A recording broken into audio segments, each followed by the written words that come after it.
How to lower your carbon footprint while being lazy. I am here to talk. You are here to forget that I'm talking. Think about boobs. It's the last day of 2020, which as a year has spanned 1 century. We need to take responsibility for how to make the world and 2021 better. I am going to talk about 4 ways to reduce your carbon footprint. Ecosia, Treeapp, cows, and communication. I'll also talk about Treecard as a lanyard app. In the description, I'm going to place all the times where I talk about everything, so you can just skip ahead to the specific part that you want to see or send to someone.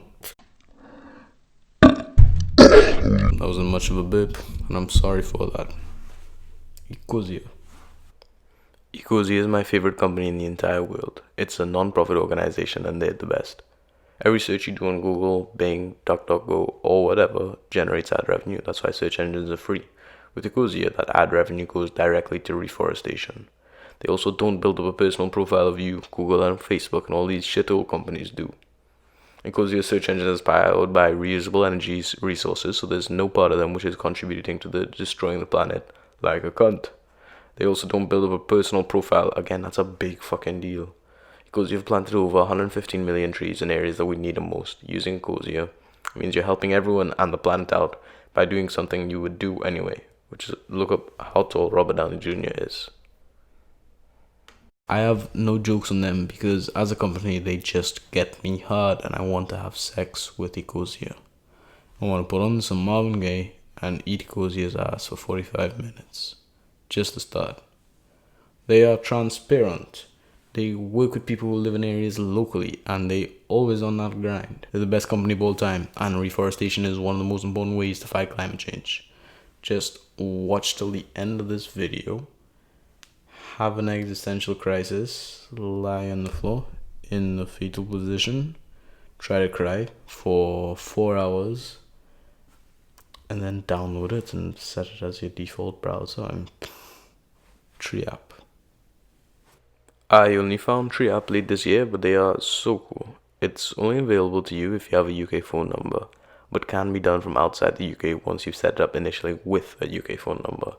So if you have any family members in the UK above 35, which for some reason seems to be the cutoff age for caring about the planet, just sort it by using their number. If they're under 35, send them this video. If you can do none of this, just click the next timestamp in the description. But Treeapp is simple. They are businesses who want to carbon offset, as they should, capitalist fucks, and they pay for ads on Treeapp. The cost of that ad finances planting a tree with Treeapp's partners who all recognize non-government organizations such as the Eden Project. You can plant 1 tree free a day, or you can pay to plant more. They're always happy to answer any questions about transparency and what they do, and they really are cool as fuck. Plus, the app layout is aesthetically real nice. Also, you can take a little quiz to determine your carbon footprint, which is quite cool. Reforestation is one of the most important ways of fighting climate change, as we desperately need to have storage for the carbon we create. It's also incredibly important that reforestation is done right. Forests are supposed to be ecosystems with life. They aren't supposed to be monocultures, which is why planting the right trees of different species in the right places is so important.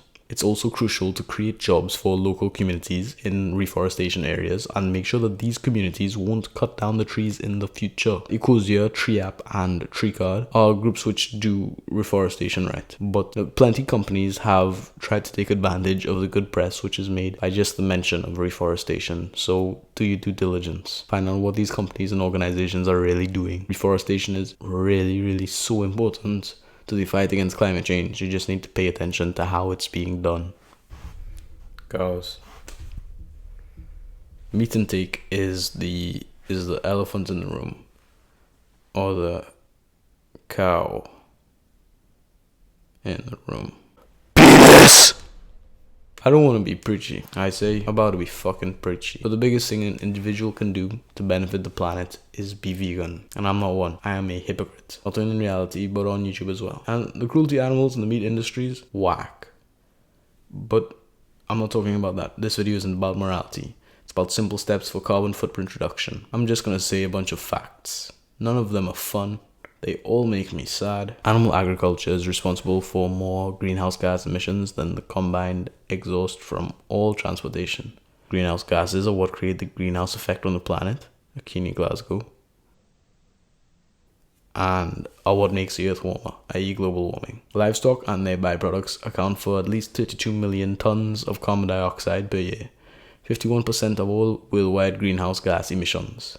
If I'm not funny in this video, it's only because I'm sad. The first step I'd recommend for reduction of meat intake is not eating beef or its byproducts. Cows. Cows, there's too many people who want to eat them. They produce big mother sets of methane. They produce 150 billion gallons of methane per day. And to understand that number, I'm going to quantify it in time. A second. 1 little second. 2 little seconds. The standard for a short period of time. 150 billion seconds is 4,753 years. 150 billion gallons of methane every day. That's cows alone. It gets better. By better, I mean much worse.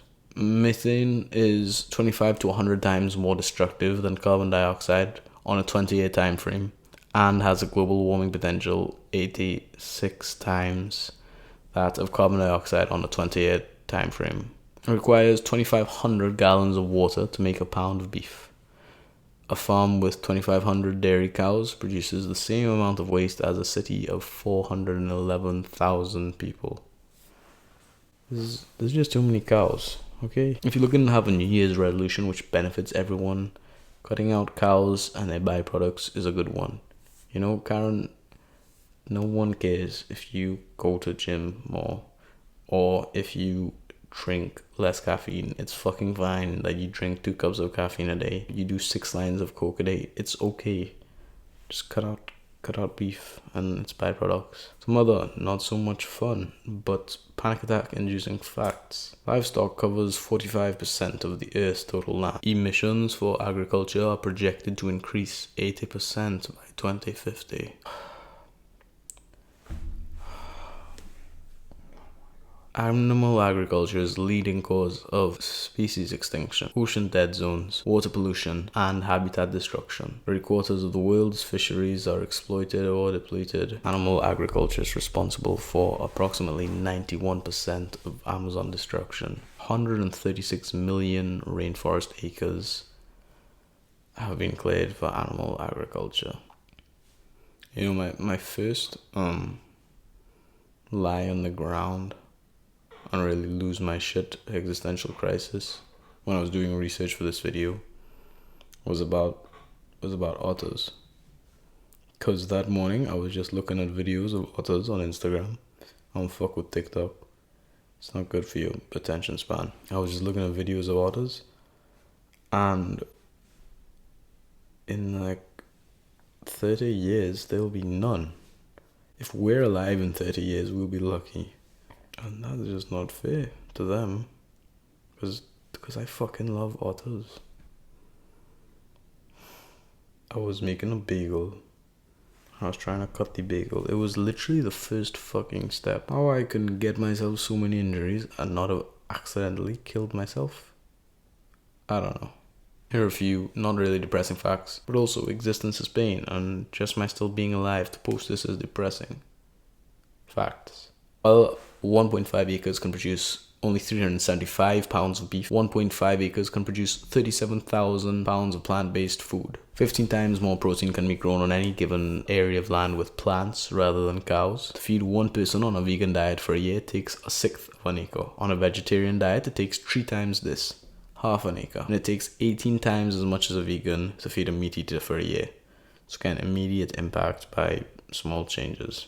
Lastly is communication. The climate crisis for real is what is gonna either nearly kill all of humanity except the 1%, or kill all of humanity except the 1%. It's important to find out what people around you think about it, different techniques you can learn to conserve, upcycle, or so that you can share information with which you think people need to know. Now, realistically, in the sense that every single action by every single human of all time means absolutely nothing on the scale of the universe, there's nothing we need to know. But having an open-minded, respectful discussion with someone could lead them or you to make a change for the better of the planet. Or it could just depress you. It will probably be the second one. And yeah, It's probably going to be the second one, but roll the dice, I guess. There's this thing called Treecard. Treecard will be the free payment card that reforests the planet with your everyday spending. 80% of profits go straight to reforestation. It just uses the bank transaction fees. Also, it looks real nice and it's free. So you can have it as like a secondary account and every now and again just plant some trees. I'll put a link for you to pre-order one in case you want. It's in the description. Again, it costs nothing to pre-order one. If you want more information, check out Cowspiracy, What the Health, and the Game Changers on Netflix. Or you can stream them illegally. Check out Ecosia's blog and Ecosia's YouTube page. And I'll put links to everything in the description. Please make sure and comment links to articles with information or petitions to sign, or a link to your OnlyFans page, or just the letter F, or questions. We have 7 years until the damage is irreparable. Happy New Year.